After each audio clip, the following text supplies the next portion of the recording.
I also hold a brief for Mr. Kiremi for the third interested party. He's on his way to the court. Yes. Benson Kenyo appears for the fourth interested party. He's present. And Mr. Eric Morioki appears for the sixth. Good morning, my lord. Good morning. That matter side, Ms. Wahu Ngata, who's present in court. Yes. Who is present in court, holding brief for Ms. Eunice Malas, who's on record for Frida Kenya, the second interested party. Thank you. Good morning, my lord. Good morning. Design Zamoy for the seventh interested party.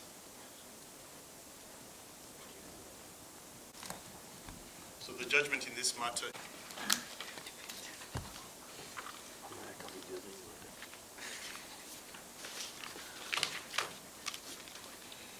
The petitioner herein filed a petition dated 21st August 2024 and thereafter, with the leave of the court, an amended petition dated 23rd December 2024 seeking the following orders. A declaration that the refusal, failure, and neglect of the respondent to make a ruling on the question of whether the Senate could debate and make a resolution on a motion involving matters actively pending before a court of law, including an order halting the impeachment process of the petitioner, was arbitrary, high-handed, unlawful, and a violation of the constitutional principles of constitutionalism and the rule of law.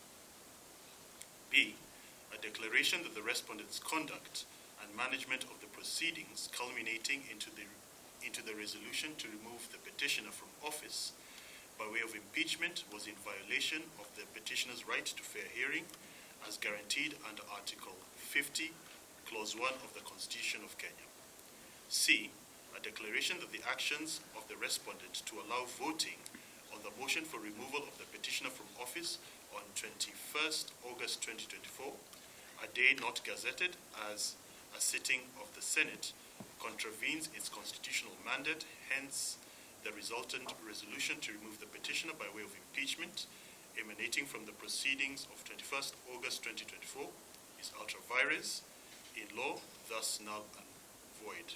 D, a declaration that failure to conclude the business culminating into the resolution to remove the petitioner from office as governor of Meru County on 20th August 2024, as gazetted vide Gazette Notice number 10123 dated 15th August 2024 and as indicated in the order paper of 20th August 2024, renders the subsequent proceedings constitutionally invalid.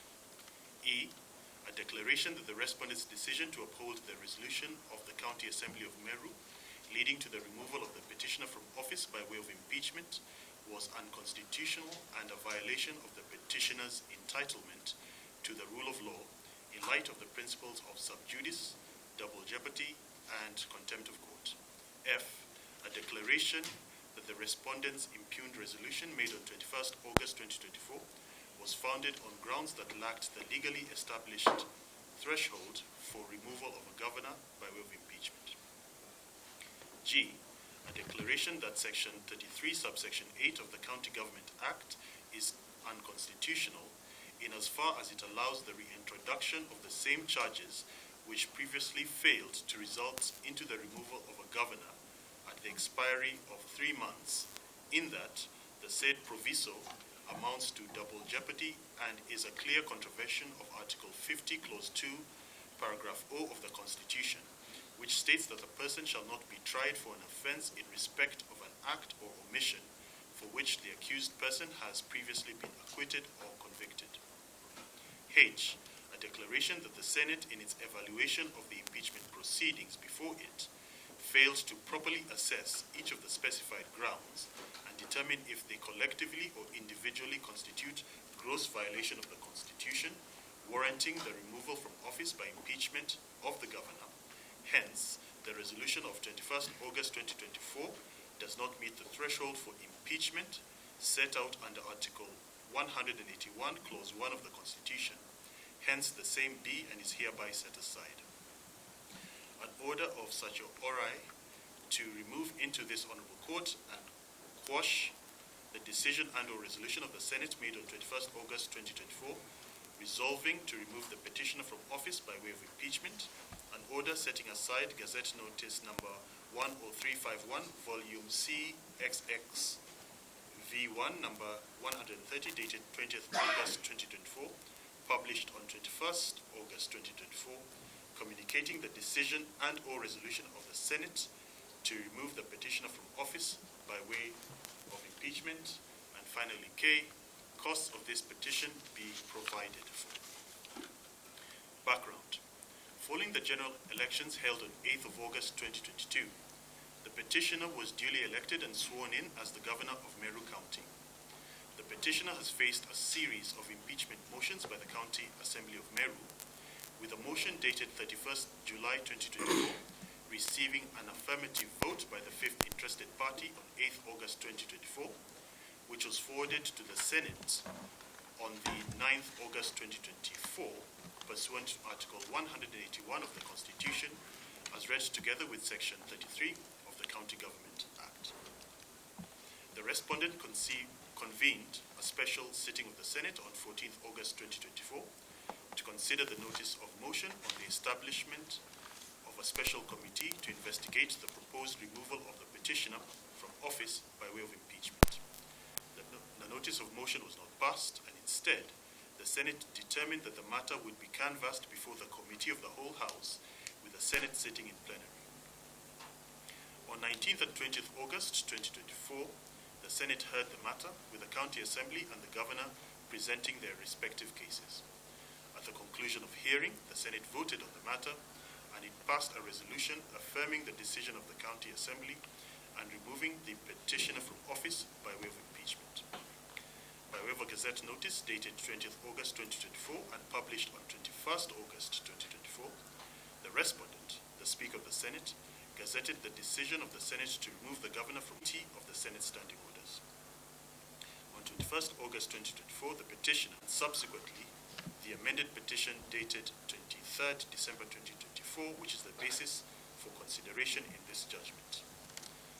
On the grounds that the senatorial process of Article 10, the sub judice principle, among other grounds.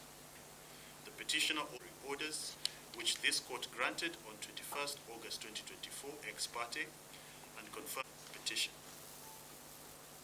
The petitioner's primary arguments are that the impeachment is public participation and that she was denied a fair hearing.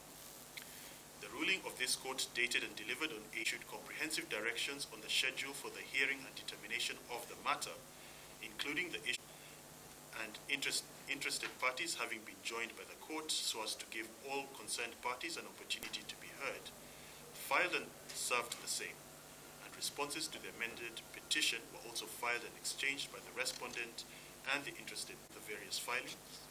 Highlighting of written submissions was held on diverse dates as follows: the petition and those in support of the amended petition on 21st February 2025 and 24th February, and the substantive finding by the Senate. Adding that the petitioner cannot benefit from claims of procedural violation at straws in a feeble attempt at escaping was not politically motivated or discriminatory. They argue it followed established legal frameworks versus Chetan Arun Solanki 2021, where the court emphasized the evidentiary that the respondent concludes by urging this court to dismiss the amended petition in its entirety, arguing that the impeachment process was lawful, that the petitioner was accorded due process, and that the claims made in the amended petition are without merit. Court not to act in substantive merit review of whether the Senate ought to have affirmed or dismissed the charges against the petitioner, but rather only limit itself to whether the law was followed in the process, which the respondent emphatically affirms was the case. The Senate acted within its constitutional and legal rights. Therefore, the order sought by the petitioner should not be granted. The first, second, and seventh, which meant there was no underlying foundation for the reported those of the petitioner and the first and second interested parties in support. The first, second, and seventh interested parties fully associated themselves, argues that the court should uphold the sanctity of impeachment and not affirm a process that was marred by irregularities. The case has become watered down, and the voting on a day that was not gazetted as an official impeachment was invalid due to the alleged violation of her right to a fair hearing during the Senate proceedings, a position supported by the first, second, and seventh interested parties, but strenuously opposed by the respondent and the third, fourth, fifth, and sixth interested parties. The relative positions of each of the parties on this issue were extensively set out earlier in this judgment, and thus there is no need to repeat them here. From those extensive articulations of their relative positions, it is clear that the issue of fair hearing has 5 distinct sub-issues, being A, whether the petitioner was afforded sufficient opportunity to present her case; B, whether the senators were given adequate time and opportunity to consider the matter; C, what is the probative value of the statements both during and after the fact by a section of the senators;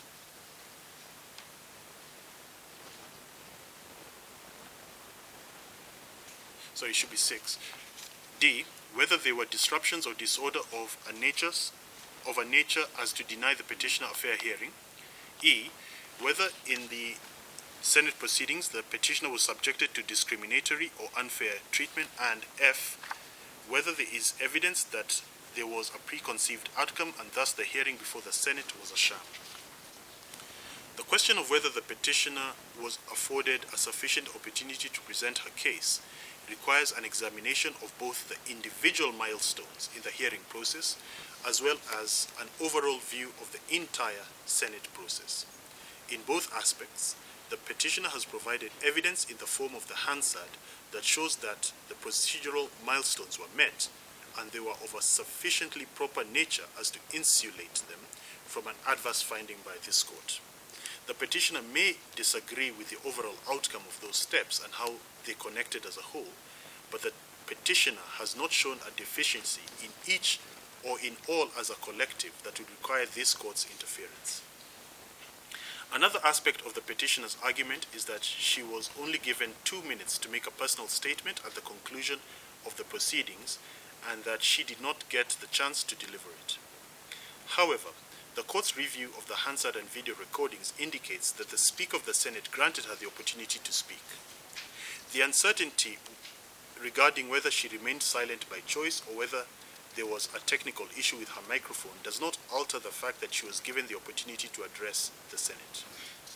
Moreover, her legal counsel did not raise any objections during the proceedings, either regarding the time allocation or any technical difficulties.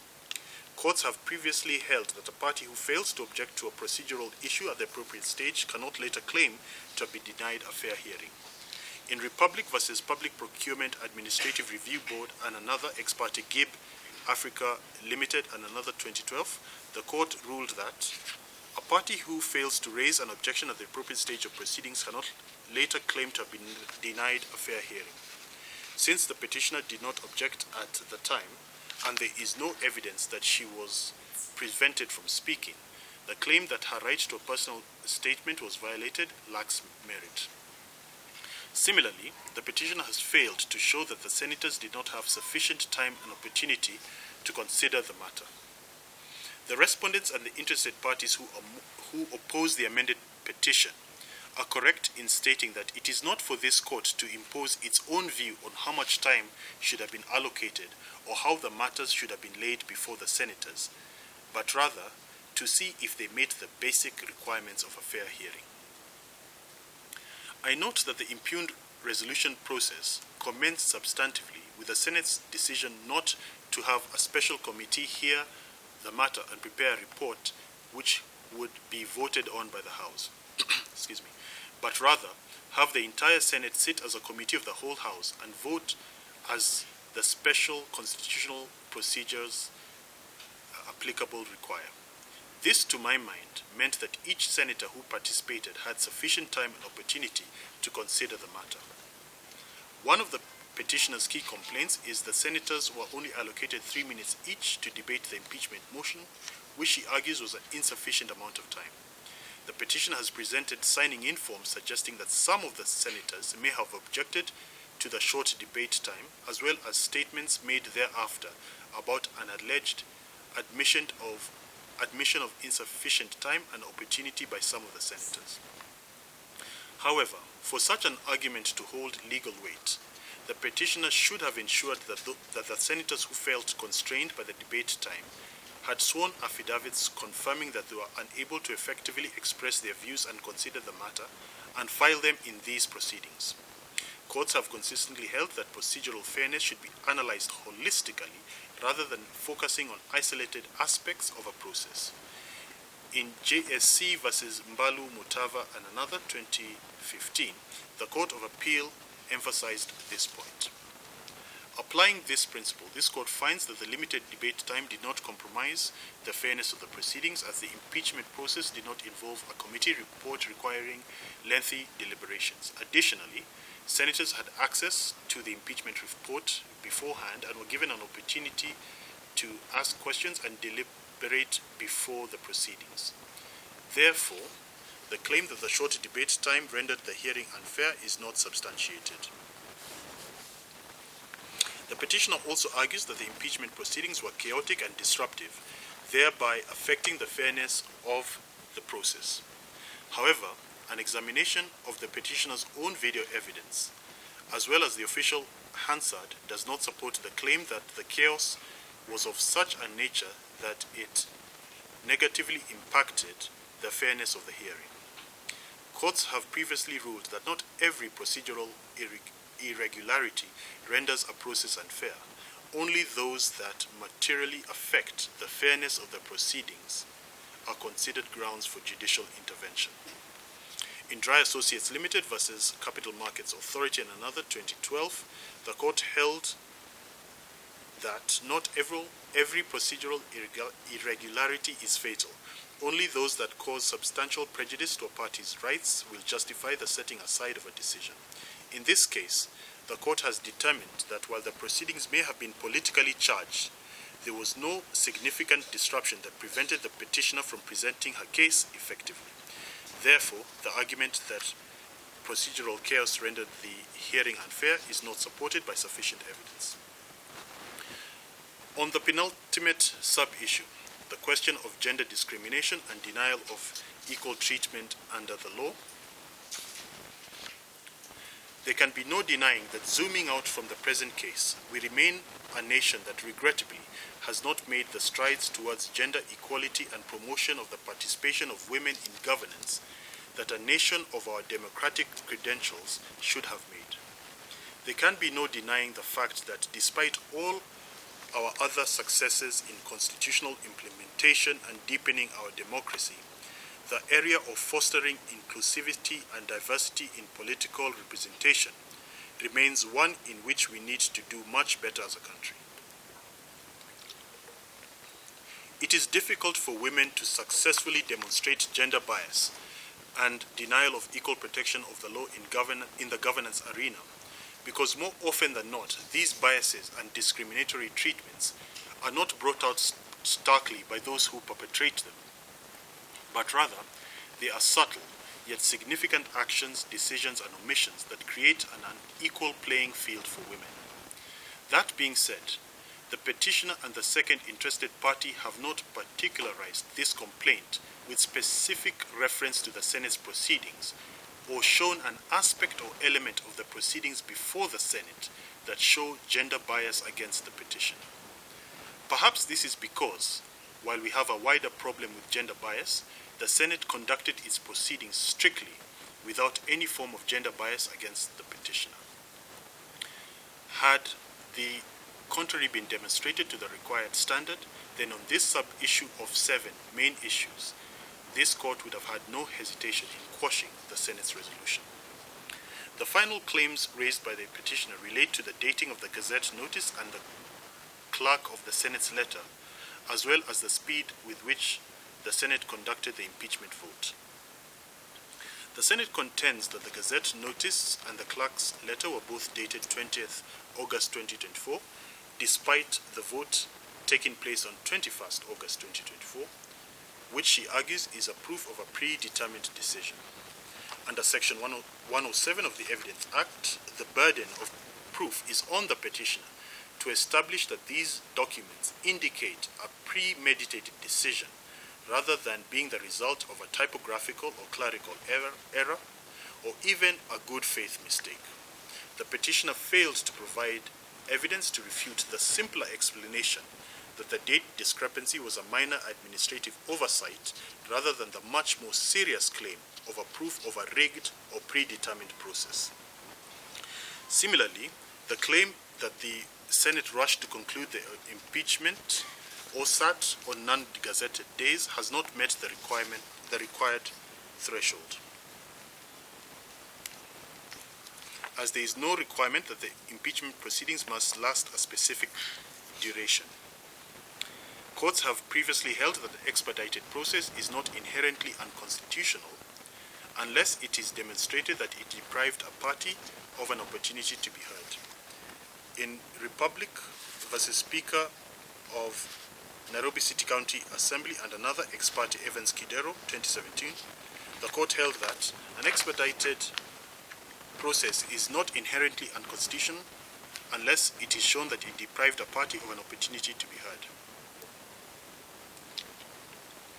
The petitioner has not demonstrated how the Senate's action of expediting the hearing and determination of the matter before it deprived her of an opportunity to be heard or was indicative of a preconceived outcome.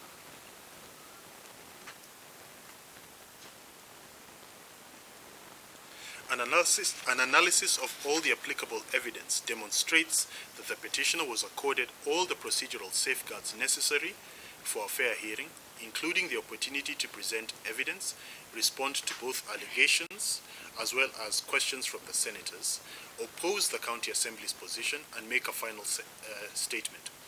Excuse me. The Senate proceedings followed standard parliamentary procedure, incorporating an opening statement, presentation of evidence, an opportunity for senators to ask questions, and a closing statement. The court has assessed the totality of the impeachment process and found that the petitioner was given ample opportunity to present her case and respond to allegations leveled against her. While the petitioner has pointed out certain aspects of the proceedings that she considers unfair, such as limited debate time, the opportunity to make a personal statement, the alleged chaotic nature of the proceedings, the timing of official communications, and the perceived haste in concluding the impeachment, none of these claims have been substantiated sufficiently to warrant a finding that her fair hearing rights were violated. Therefore, the Senate's impeachment process was procedurally sound and does not warrant judicial intervention on grounds of unfair hearing. Conclusion. Paragraph 133. Gubernatorial impeachment is an invaluable safeguard against impunity and abuse of office that must be jealously protected. It must not be allowed to become an avenue for fighting political proxy wars or resurrecting the ballot box contestations that were determined by the electorate when it chose a particular candidate to hold the office of governor. In that regard, the Senate, as a national legislative body that is able to rise above the din of the county-level gladiatorial arena, is uniquely placed to safeguard the sanctity, probity, and vitality of this very important accountability measure. Watering down impeachment, lowering its bar too low, or allowing it to become a facade that masks hidden political interests runs the risk of Kenyans losing confidence in the process. Interventions by the courts come further down the impeachment path, and thus it is the duty of the primary duty bearers, the concerned county assembly and thereafter the Senate, to ensure that impeachment remains as constitutionally envisaged. Turning back to the present case, and in light of the foregoing, the inescapable conclusion is that the amended petition dated 23rd December 2024 has not met the required legal threshold for success. As outlined above, certain aspects of what was laid before this court and submitted on extensively by the parties has been reserved for determination in another forum, a situation occasioned by the petitioner's choice to split her grievances into two petitions pending before two different High Court stations. What this court could safely determine without falling into sub judice was insufficiently articulated for finding in favor of the petitioner. While ordinarily course would follow the event, in the circumstances of this matter, I am satisfied that it is fit, just, and proper that each party bears its own costs. Before I rest my quill by penning the disposition and final orders, I must thank the learned counsel for the parties in this matter for their industry, adherence to strict and short timelines, and the professional courtesy they extended each other. The breadth of their written submissions and the manner in which they ably highlighted those submissions orally made this court's task of judgment writing a lot easier. I would also like to thank the parties for maintaining decorum while attending court sessions, despite this being a highly emotive and charged matter. Disposition and final orders. Consequently, and for the following reasons, this court finds and determines that A. The amended petition dated 23rd December 2024, which is the subject of the proceedings herein, is found to be without merit and is dismissed accordingly. B. The Gazette Notice number 10351, volume CXXV1, number 130, dated 20th August, published on 21st August 2024, and issued by the respondent communicating the decision and or resolution of the Senate to remove the petitioner from office as the governor of Meru County by way of impeachment is affirmed for the purposes of these proceedings. C. Consequent to A and B above, the subsequent constitutional and statutory actions are free to take place as per the applicable timelines. And D.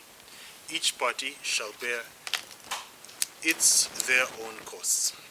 Dated, signed, and delivered in open court on this 14th day of March, 2025.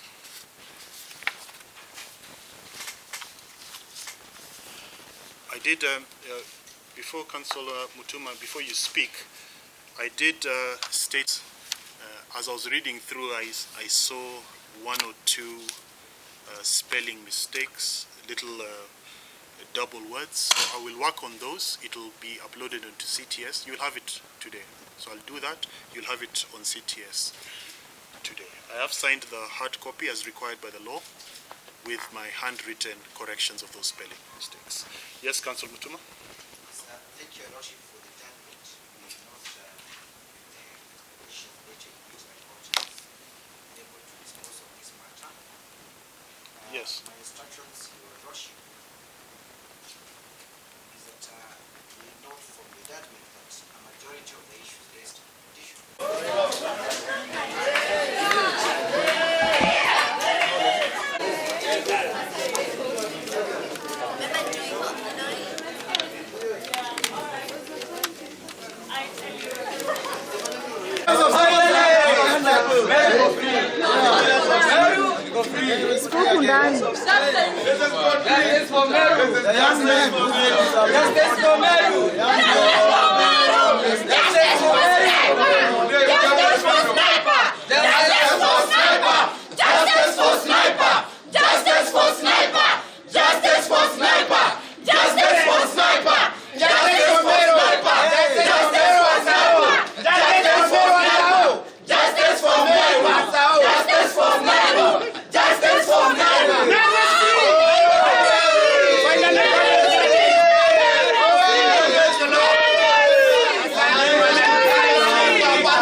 Kutoka Meru County.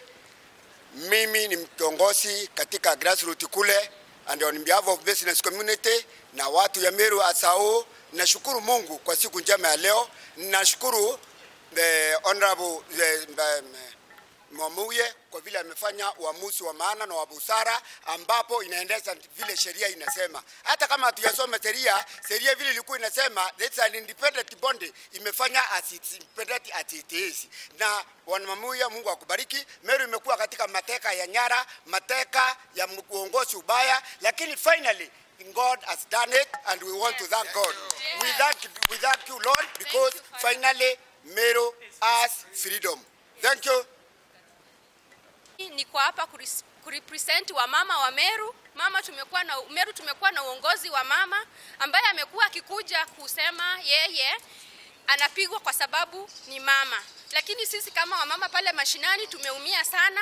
Yeye ni mama wakuja anachukua vulnerable people, anawapea gumboots, anawapiga picha, anawakika, anaenda anaweka kwa video zake kwa Facebook. Anakuanga na following kwa Facebook, but sisi hapa chini, mimi kama mjane niko na watoto wako shule, hatupatangi bursaries, anapea watu wake, watu mashinani. Ukweli Meru tumekuwa chini ya uongozi wa mama katili.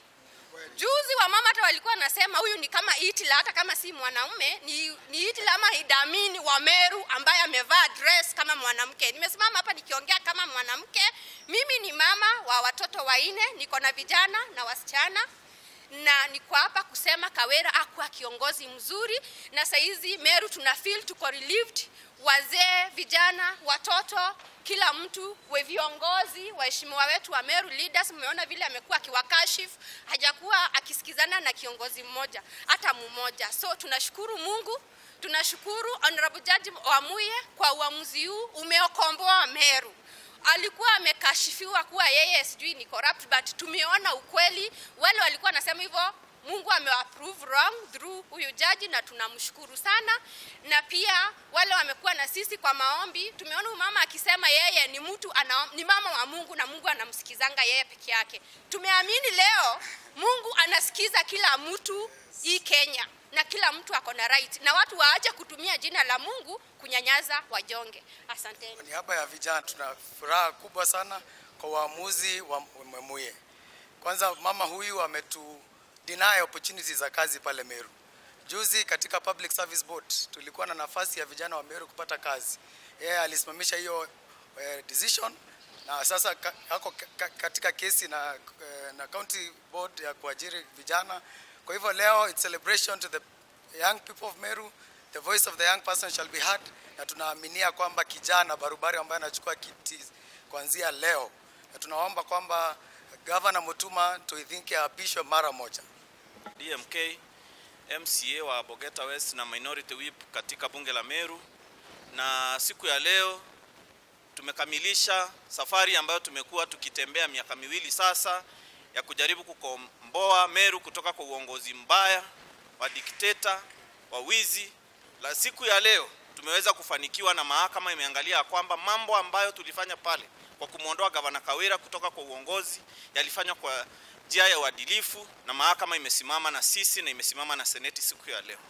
Na tunaamini ya kwamba wafanyikazi wa Meru ambao wamefinyiliwa, ambao pesa yao insurance imepotea, hivi kwamba insurance imelipwa only 50 million out of 300, na kwa control of budget tunaambiwa ya kwamba the 300 million has been spent for insurance, ilhali mwenye insurance anasema amepokea 50 million peke yake. Haya ni mambo ambayo tunaenda sasa kuchunguza, kwa sababu imekuwa vigumu kuchunguza, na mwenye mnachunguza kwa kiti ndiye mnaitisha statements, ndiye mnaitisha returns of the infamous system spending of the county government. Kwa sasa akiondoka, tunatarajia kwamba tutaangalia pia hesabu za Meru, kwa sababu pesa zimeporwa kushoto, kulia, juu, chini. Meru hakuna kazi imekuwa ikiendelea. Ni governor amekuwa akizunguka akipea watu gumboots na unga na kupeana ng'ombe moja, alafu kesho jioni anakuja anachukua tena anaenda kupeana kwa kijiji kingine. Kwa hivyo tunatarajia kwamba sasa maendeleo tutapata Meru, na tunatarajia kwamba tutaweza kwenda pale tuapishe naibu wake gavana ambaye ni Mutuma Ntwethingi akuwe gavana wa 4 wa county ya Meru, na maendeleo tuendelea kuyapata pale Meru. Siku ya leo tunataka kushukuru judiciary kwa sababu imesimama na ukweli, na imesimama na Senate, na imesimama pia na decision ile ambayo ilifanywa na County Assembly ya Meru. Leo tunataka pia tumshukuru Mwenyezi Mungu kwa sababu ilikuwa imefanyika kwamba Meru ni Kawera peke yake anasikizwa na Mungu. Wengine sijui tulikuwa tunaomba nani. Lakini siku ya leo Mungu imeonekana Mungu ni wetu sisi wote, na anaweza kuangalia maskini wakidhulumiwa, na anaweza kuangalia kwamba viongozi ambao tumekuwa tukipigania ukombozi wa Meru, tunapigana si kwa sababu ya vile amekuwa akisema tunapigana kwa sababu ya matumbo zetu. Tunapigana kwa sababu ya Meru. Ingekuwa tunapigana kwa sababu yetu, ametuita akatuofa kama MCAs pesa mingi sana, tungechukua zile pesa na tuachane na hii vita. Hakuna mtu anapenda vita sana. But sisi tunapenda watu tunawawakilisha, na tumekuwa tukipigana ya kwamba wapate maendeleo. Na tunatarajia kwamba kama MCAs wa Meru sasa tutaweza kupata zile pesa za World Fund venye tulikuwa tumekawa kwa bajeti, na mwananchi barabara ambazo wamekuwa kilia zinaenda kufanyika, hospitali dawa ambazo zilikuwa zinapatikana pale zinakupatikana, na wafanyikazi ambao walikuwa waajiriwe na ile bondi ya kuajiri wafanyikazi sasa wataenda wapate zile nafasi za kazi 550 ambazo Kawera alisema hakuna pesa za kuajiri.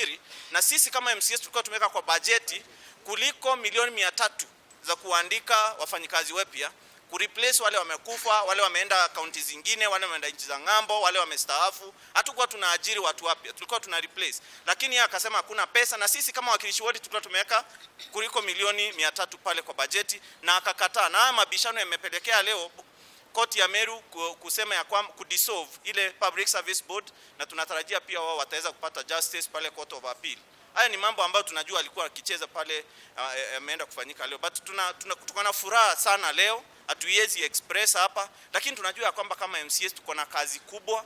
Hatutaki kuimba hapa sana, tuko na kazi kubwa sana kufanyia mwananchi kazi pale Meru, na hiyo ndio kazi tunaendelea kufanya, na hapo ndio tuta express our happiness by working and delivering for the people of Meru and making sure resources zinaenda pale kuwafanyia kazi, si kutajirisha watu wachache. MCA wa ward inaitwa Akithi na Lindo Minority Party katika bunge letu la Meru. Nataka kusema ya kwamba siku ya leo tumefurahi sana.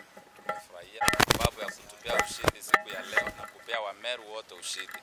Niseme ya kwamba Meru yote kwa jumla, kila Meru sahi amefurahi. Na sisi tunataka kushukuru mahakama sababu wamepeana haki siku ya leo. Sisi miaka 2 ambayo imepita tumekuwa tukipigania uongozi, kupata uongozi ambao unasaidia wa Meru katika kaunti letu la Meru, lakini tumekuwa tukisubuka, tumepata mateso, tumepitia kila kitu. So siku ya leo ni furaha kwa kila mtu, na tunataka kusema ya kwamba sasa wa Meru watapata maendeleo, na tuseme ya kwamba pia Meru imekosa heshima yake. Meru has been a respected county, lakini kutoka siku ya leo tunataka kusema ya kwamba Meru yake na Meru itatambulika na ipate maendeleo ambayo inahitaji. Ya kwamba tunashukuru Mungu. Kawera amekuwa akijificha ya kwamba yeye ni bishop. Naona kama watu wengine